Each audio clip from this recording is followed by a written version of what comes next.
Not one politician in Europe said, oh, the United States shouldn't be engaged in an overthrow of Syria. They can't connect the goddamn dots because everything's a lie. All the narratives are narratives.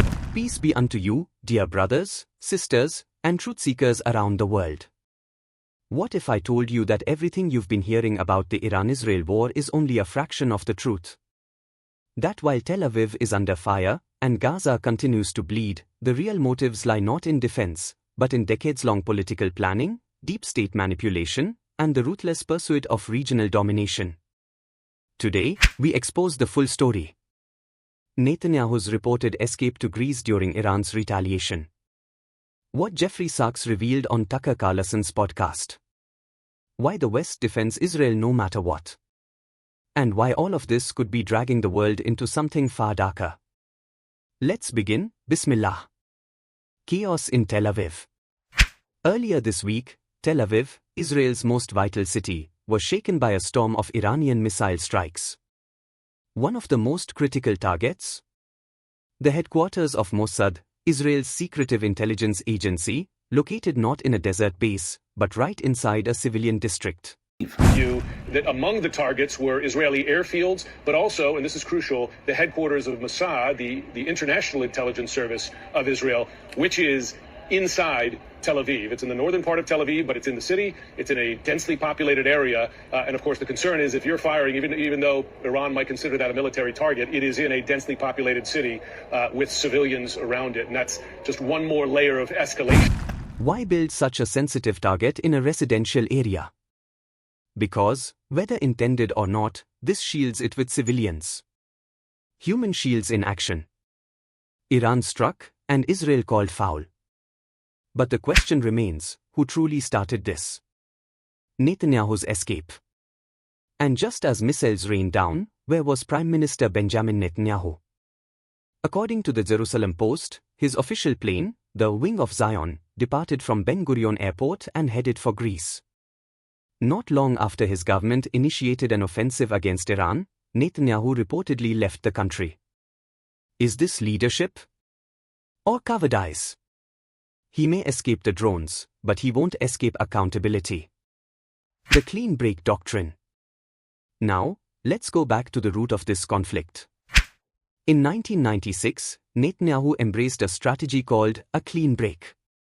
It called for a complete rejection of any peace deal with Palestinians.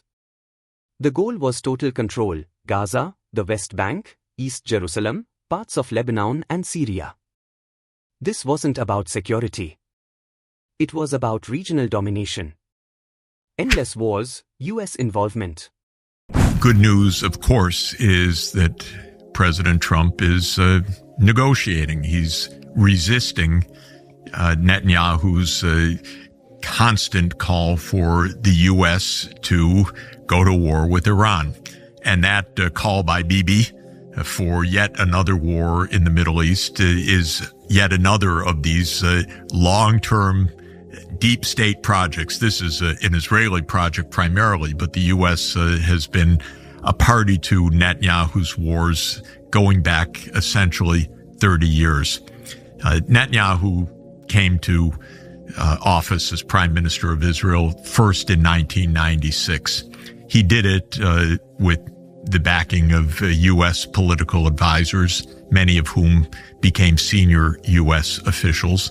And he did it on the basis of a strategy, political strategy called Clean Break, back in 1996. And what Clean Break meant was a clean break with the idea of the two-state solution. So the two-state solution means that there should be a state of Israel and a state of Palestine living side by side. That goes back to the United Nations 1947 partition plan idea. Netanyahu leads a political party, the Likud, and a political alliance which holds that Israel should dominate all of the lands of that region, including Gaza, the West Bank, East Jerusalem, but also into Lebanon and Syria and borders undefined, but a very expansive view of what Israel's rule should be. And so the idea of Netanyahu is, don't make peace. We want to win. We want all the territory. We don't accept two states. We don't accept Palestinian rights and so forth. We will win, but we don't win by defeating militant groups. We win by destroying the governments that support those groups. And that means war. And it really means endless wars. And the U.S. became the complicit party to this because of the U.S. deep state vision of that Israel is our battleship or aircraft carrier in the Middle East, that it is our strategic asset in the Middle East, and because of the Zionist lobby, which is itself a complicated political concoction in the United States. But in any event, the U.S. completely bought into the Netanyahu idea, which is war after war after war. And it's not well understood, but it should be, because we've been told pretty clearly by no less than General Wesley Clark, for example, who was the commander of NATO forces, that the Pentagon has had a list of wars to prosecute that essentially is Netanyahu's list, actually. After 9/11 in particular, that went into overdrive. According to economist Jeffrey Sachs, and confirmed by General Wesley Clark, the US also followed this war path. After 9/11, a list of nations emerged: Iraq, Libya, Syria, Lebanon, and eventually Iran. This was never about defense. It was about redesigning the Middle East. And Israel was at the center of that vision. Operation Rising Lion. Just recently, Netanyahu launched Operation Rising Lion. Moments ago, Israel launched Operation Rising Lion, a targeted military operation to roll back the Iranian threat to Israel's very survival. This operation will continue for as many days as it takes to remove this threat.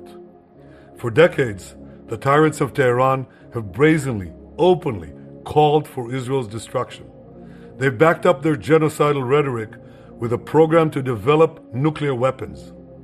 In recent years, Iran has produced enough highly enriched uranium for 9 atom bombs. 9. In recent months, Iran has taken steps that it has never taken before, steps to weaponize this enriched uranium. And if not stopped, Iran could produce a nuclear weapon in a very short time. It could be a year, it could be within a few months, less than a year. This is a clear and present danger to Israel's very survival. We struck at the heart of Iran's nuclear enrichment program. We struck at the heart of Iran's nuclear weaponization program. We targeted Iran's main enrichment facility in Natanz. We targeted Iran's leading nuclear scientists working on the Iranian bomb. We also struck at the heart of Iran's ballistic missile program. Last year, Iran fired 300 ballistic missiles at Israel. Each of these missiles carries a ton of explosives and threatens the lives of hundreds of people. Soon, those missiles could carry a nuclear payload, threatening the lives not of hundreds, but of millions. I want to assure the civilized world, we will not let the world's most dangerous regime get the world's most dangerous weapons. And Iran plans to give those weapons, nuclear weapons, to its terrorist proxies. That would make the nightmare of nuclear terrorism all too real. The increasing range of Iran's ballistic missiles would bring that nuclear nightmare to the cities of Europe and eventually to America. He claimed Iran was weeks away from building nuclear weapons. He boasted about striking enrichment facilities in Natanz and killing Iranian scientists in their sleep.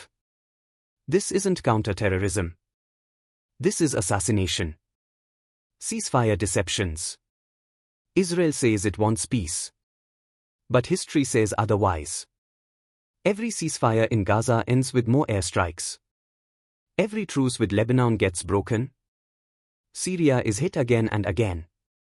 And now, a war with Iran, the most powerful military in the region? It's not self-defense. It's provocation. Western media bias. Why does the Western media never question Israel's aggression? Because war sells. Conflict benefits the powerful. And Israel has friends in high places.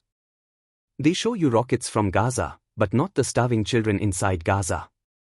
They call Iran's retaliation terror, but Israeli bombs, defense. Quranic reflection. But remember the words of Allah. Do not think Allah is unaware of what the wrongdoers do.